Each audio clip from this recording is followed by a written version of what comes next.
Hi, today I'm going to cook a stir-fry chicken with broccoli.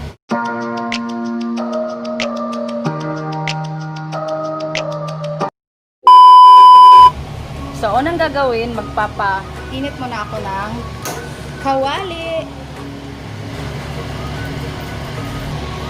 Then, isunod natin yung butter.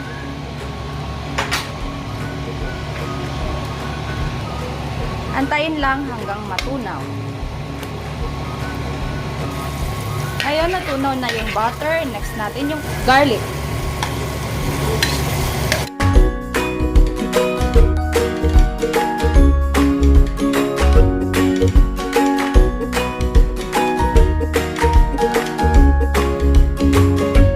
Madami akong garlic na nilagay since mahilig ako sa garlic kasi pangpalasa talaga siya.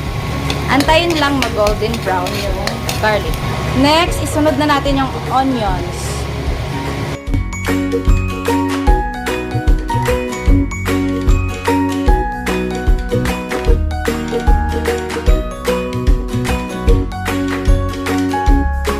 Next, isunod natin ang kamatis.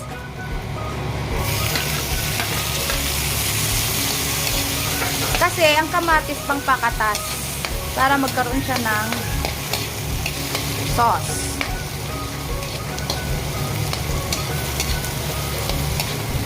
Antayan lang nating madurog yung kamatis, magkaroon siya ng sauce. Ngayon, medyo kumatas na yung tomato. Next natin is chicken.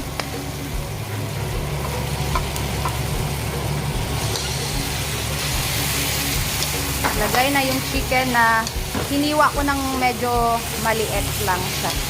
Maliit na hiwa. Tapos, haluin lang siya.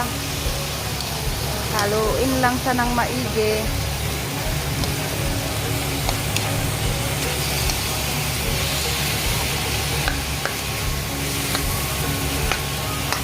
Hanggang sa maluto yung chicken.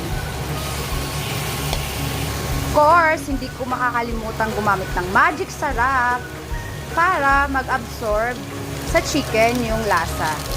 So, kailangan may magic sarap, ha? I'm not endorsing magic sarap. Talagang masarap siya pag may magic sarap.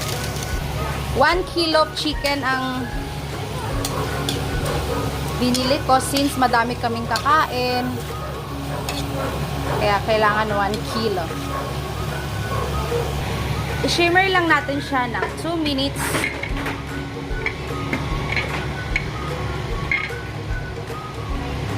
Ngayon, isunod naman natin yung toyo, kahit mga konting toyo lang. Ayan, tama na yung toyo. After that, Mamacita's oyster sauce. Ayan, tansya-tansya lang. Tansya-tansya lang ng oyster sauce. Haluin ng maigi. Sige po, haluin lang siya ng maigi.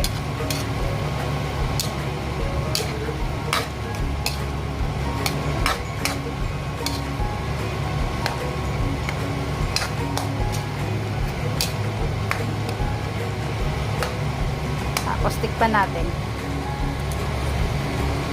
Sarap. Tapos shimmer pa natin ng another 2 minutes. Next, talagyan ko siya ng ground pepper. Halo ulit. Dagdagan natin konti yung water. Kahit konti lang.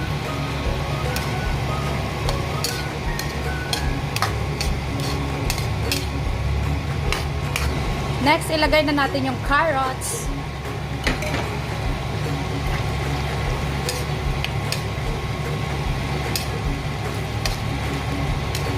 And bell pepper.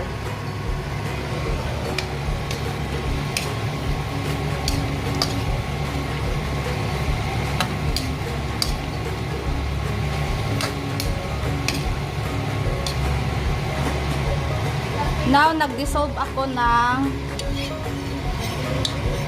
lagyan natin konti ng all-purpose flour para pang palapot. Para maglapot yung sauce. So, kailangan may all-purpose flour.